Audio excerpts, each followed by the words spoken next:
FTP நேயர்களுக்கு வணக்கம். தமிழ்நாடு பாஜக அரசியல்ல பல்வேறு விதமான விமர்சனங்கள் இருந்தது. குறிப்பா தமிழ்நாட்டின் புதிய பாஜக தலைவரான நயினார் நாகேந்திரன் அவர்கள் மீது இருந்தது. ஆனா அவருடைய தற்கால அந்த நடவடிக்கைகளை பார்க்கும்போது ஆக்டிவ் பாலிடிக்ஸுக்கு வந்துட்டாருப்பா அப்படின்ற மாதிரி ஒரு பார்வை இருக்கு. ஸோ இதை பத்தின ஒரு உரையாடலா தான் இன்னைக்கு இருக்க போகுது. அதை பத்தி பேச நம்மோட வம்சி இணைந்திருக்கிறார். வணக்கம் நயினார் நாகேந்திரனுடைய இந்த தற்கால பாலிடிக்ஸை பத்தி நீங்க என்ன நினைக்கிறீங்க? அவர் நயினார் நாகேந்திரன் ஒரு மாநில தலைவரை பொறுப்பேற்றதுக்கு அப்புறம் அவரோட முதல் கடமை, இன்ஃபேக்ட் இந்த ஒரு வருஷத்துல அவரோட மெயின் அஜெண்டா என்னன்னா அதிமுக பிஜேபி உள்ள இருக்கிற கெமிஸ்ட்ரி, அந்த ஃபிரிக்ஷன் 2024 ஏற்பட்ட அந்த ஃபிரிக்ஷன் தனிச்சு போட்டுல அந்த தொண்டர்கள் மத்தியிலே இருக்க அந்த கசப்பான விரோத போக்கு இதெல்லாம் மறந்து ஒரு ரெண்டு கட்சிகள் ஒரு கேடர் லெவல்ல ஜெல் ஆகணும். இந்த கெமிஸ்ட்ரி உருவாகிறது தான் அவரோட மெயின் ரோல். ஏன்னா அப்படி அந்த கெமிஸ்ட்ரி இருந்தால் தான் அவருக்கு ஓட் டிரான்ஸ்ஃபர் எலெக்ஷன் நடக்கும். அவர் தான் மாநில தலைவராக இருக்கும்போது அந்த கட்சி ஒரு நல்ல ஒரு முன்னேற்றத்தை காமிச்சோம் அப்படின்ட்டு ஒரு மெரிட் அவர் எடுத்துக்கலாம். அதுதான் அவரோட அஜெண்டா. ஸோ அதுக்கான வேலைகள் தான் பண்ணிட்டு இருக்காங்க. இதுக்கு தடையா யார் இருந்தாலும் அவங்க எக்ஸ்போஸ் பண்ணி அவங்க எலிமினேட் பண்ண தான் ட்ரை பண்ணுவார். அண்ணாமலை அவர்களுக்கு ரொம்ப ஸ்ட்ரென்த்தா இருந்தது வார் ரூம் அப்படின்னு சொல்லப்பட்டது. ஆனால் நயினார் நாகேந்திரன் இந்த வருகைக்கு பிறகு அந்த வார் ரூம்கள் அனைத்தும் மூடப்பட்டதா அறிவிக்கப்பட்டிருக்காங்க. இதை எப்படி பாக்குறீங்க? இல்ல, அண்ணாமலையின் வார் ரூம் மூடப்பட்டது அதுதான். ஆனா கூடிய சீக்கிரத்துல இன்னொரு 2 மாசத்துல நயினார் தனக்குன்னு ஒரு வார் ரூம் கண்டிப்பா ஆரம்பிச்சுவாரு. என்னன்னா, சரி, அண்ணாமலைக்கு அந்த ரைட் விங் வலதுசாரி சிந்தனையாளர் மத்தியில ஒரு ஓவர்வெல்மிங் சப்போர்ட் இருந்தது. அவர் திமுகவை கடுமையாக எதிர்த்தால அவங்க நல்லா யங்ஸ்டர்ஸ் நிறைய அந்த மைண்ட் ரைட் விங் யங்ஸ்டர்ஸ் நல்ல வரவேற்பு இருந்தது. இவங்க எல்லாம் வாலண்டியரா பண்ண ஒரு குரூப், பெரிய ட்வீட்ஸ் போட்டதாகட்டும், சோஷியல் மீடியாவில் ஆக்டிவா ப்ரொபகண்டா பண்றது அது ஒரு குரூப் இருந்தாலும் ஒரு பெய்டாட்டு ஒரு வார் ரூம் இதுவும் செயல்பட்டது. இந்த வார் ரூம் கொடுத்துற புஷ் இவங்கெல்லாம் எடுத்து ப்ராப்பராக ஒர்க் பண்ணி ஒரு பெரிய பிஜேபிக்கு சோஷியல் மீடியாவில் பெரிய ப்ரொஜெக்ஷன் கொடுத்தாங்க. இன்னைக்கு அந்த தலைமை மாற்றத்துக்கு பிறகு இந்த தரப்புக்கு எடப்பாடி ஏற்றுக்கிறது ஒரு மன சிக்கல். நயினார் பிரச்சனை கிடையாது. அவங்க எடப்பாடியே சிஎம் அமித்ஷா சொல்லிட்டு போயிட்டாரு, இவங்க ஏற்றுக்க மாட்டோம். ஏன்னா இவங்க பிஜேபி மெம்பர்ஸ் கிடையாது. அந்த ரைட்டிங் மைனாரிட்டி சப்போர்ட்டர்ஸ் அண்ணாமலைக்காக சோஷியல் மீடியா சப்போர்ட் பண்ணியிருக்காங்க. இவங்க நம்ம அதெல்லாம் ஏற்றுக்க முடியாதுன்னு சொல்லி எடப்பாடி எப்படி ஏற்றுக்கிறன்னு சொல்லிட்டு இவங்க பிரச்சாரம் பண்ணிட்டு இருக்காங்க. இது அதுக்கு அண்ணாமலை ஒரு வாரம், ஆனால் அது பிஜேபி நடத்துகிற வாரம், அண்ணாமலை தன்னுடைய காசு நடத்துகிற வாரம். அதில் இருக்கும் சிலரும் இதே ப்ரோபகண்டா பண்ணிட்டு இருக்காங்க. இப்போ இதுதான் இந்த வார் ரூமை தான் அவர் கலைச்சி இதெல்லாம் ஒரு டிசோசியேஷன் பண்ணிக்கணும், இந்த வாரம் தள்ளி வைக்கணும் தான் அவர் நயினார் நாகேந்திரன். ஏன்னா இவங்க இருந்தால் தொடர்ந்து இந்த அதிமுக தலைவர்கள் விமர்சனம் பண்ணிட்டு இருப்பாங்க அப்படின்னு அவங்க நினைக்கிறாங்க. ஆனால் யதார்த்தம் என்னன்னா, இது விமர்சனங்கள் சொல்றது எல்லாமே சோசியல் மீடியா லெவல்ல தான், களத்துல எதுவுமே வெளிப்படாது. அண்ணாமலையின் வாரம் பெரிய பூதாகரமா பேச சோசியல் மீடியால இவ்வளவு tweets, trending, national level trending, அவரோட வீடியோ போட்டுல 1 மில்லியன் வியூஸ் எல்லாமே சேம். ஆனா ஓட்டு வரல. அதுதான் அல்டிமேட்டா. அப்ப கள அரசியல் வேற, இது களத்துக்கு வராதுன்னு நயினாருக்கும் தெரியும். ஆனா அவர் ஏன் இந்த வார் ரூம் முடக்கணும் அப்படின்ற ஒரு முன்னெடுப்பு எடுத்திருக்காரு, ஒரு பிரச்சாரத்தை எடுத்திருக்காருன்னா அதுல உள்ள ஒரு அரசியல் இருக்கு.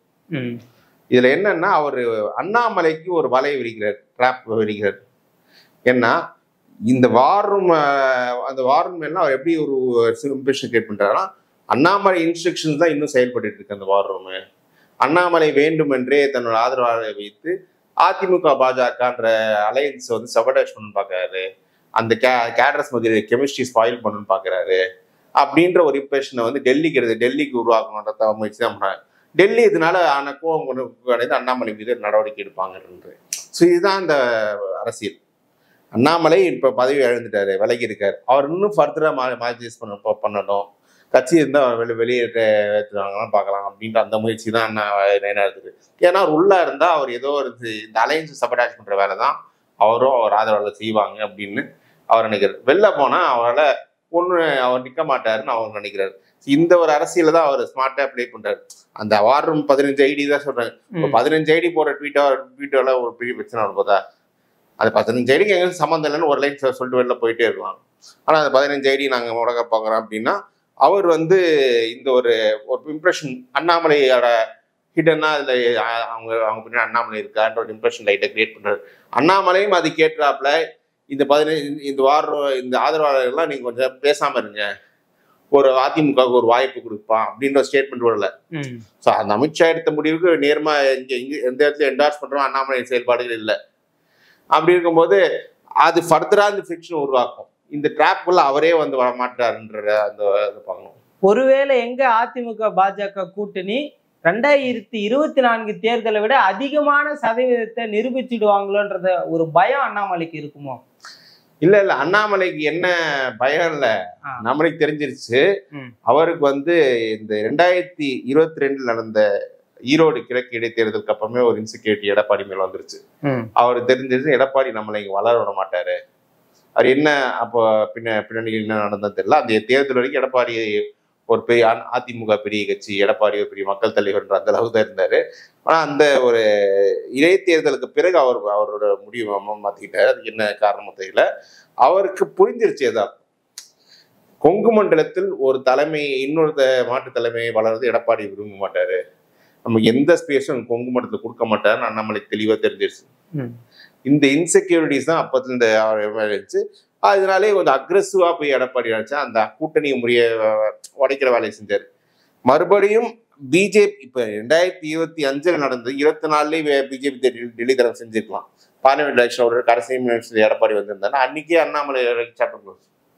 ஆனா அது வராதால அண்ணாமலையை பெருசா ப்ரொஜெக்ட் பண்ணி ஒரு ஓட்டை எடுத்துட்டாங்க. ஆனா அந்த ஓட்டு வந்து அண்ணாமலை தான் ஓட்டு கிளைம் பண்ணும், டெல்லி வந்து அவங்க ஓட்டு தான், மோடி தலைமைக்கு வந்த ஓட்டு தான் அப்ப நினைச்சிட்டு இருக்காங்க.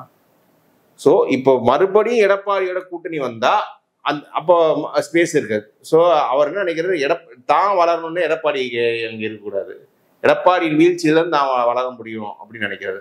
ஸோ இப்போ பிஜேபி எடப்பாடி பிரதான பொசிஷன் பண்ணி நிற்கும் போது அப்போ வந்து அவர் 2024 அதிகம் ஓட்டு எடுத்தா என்ன கம்மியா எடுத்தா அப்ப நீங்க வந்து இது வந்து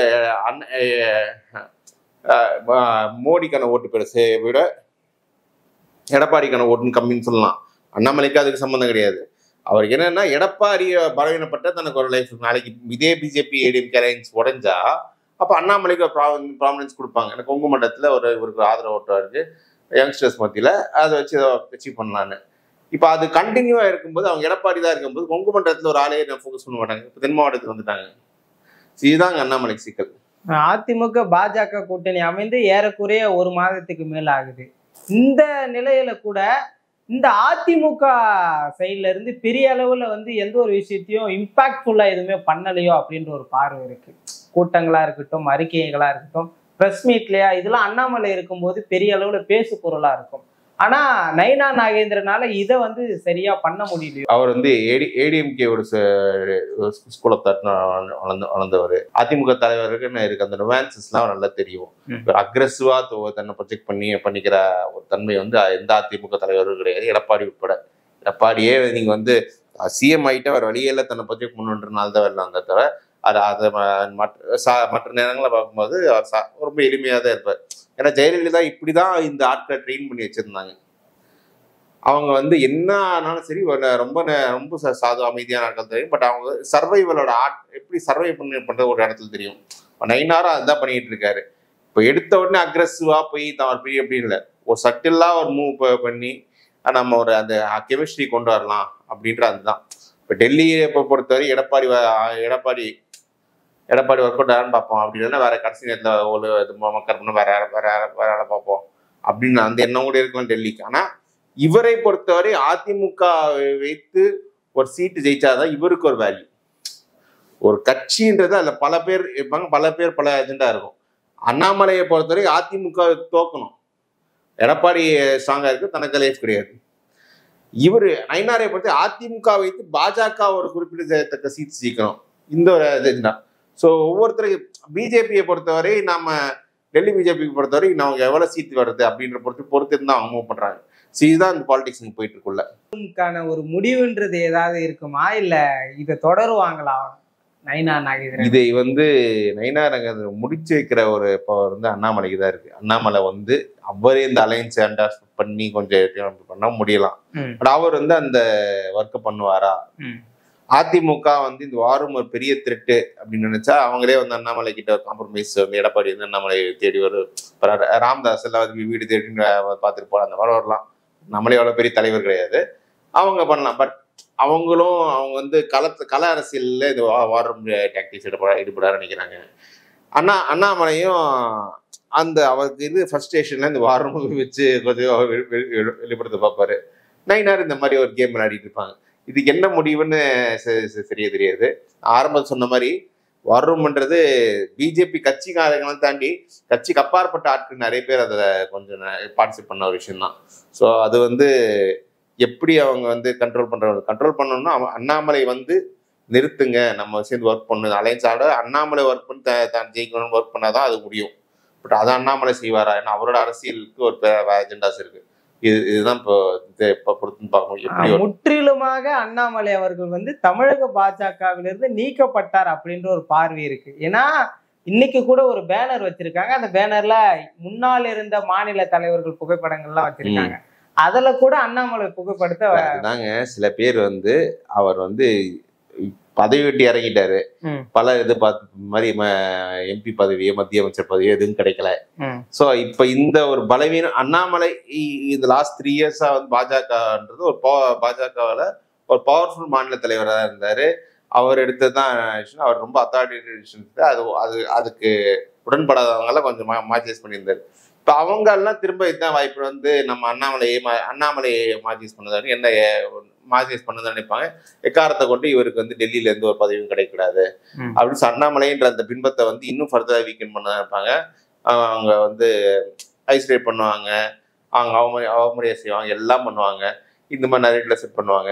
இதை தாண்டி ஒரு லீடர் ஆட்டு வரணும்னா இதை தாண்டி ஒரு லீடர் இல்ல ஒரு பொலிட்டீஷியனா அண்ணாமலை அச்சீவ் பண்ணா இந்த சிச்சுவேஷன்ல தனக்கான சர்வே பண்ணிட்டு எப்படி தனக்கான ஸ்பேஸ் உருவாக்குறோ, லெவரேஜ் உருவாக்குறோ, அப்படிதான் பண்ண முடியும்.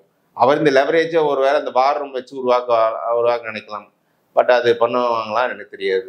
நிச்சயமா பாஜக வார் ரூம்ல இருக்கக்கூடிய பல விஷயங்களை பத்தி பேசலாம். தொடர்ந்து அவங்க என்ன வேலைகள்லாம் செய்யறாங்கன்னு பொறுத்திருந்து பார்ப்போம். நன்றி.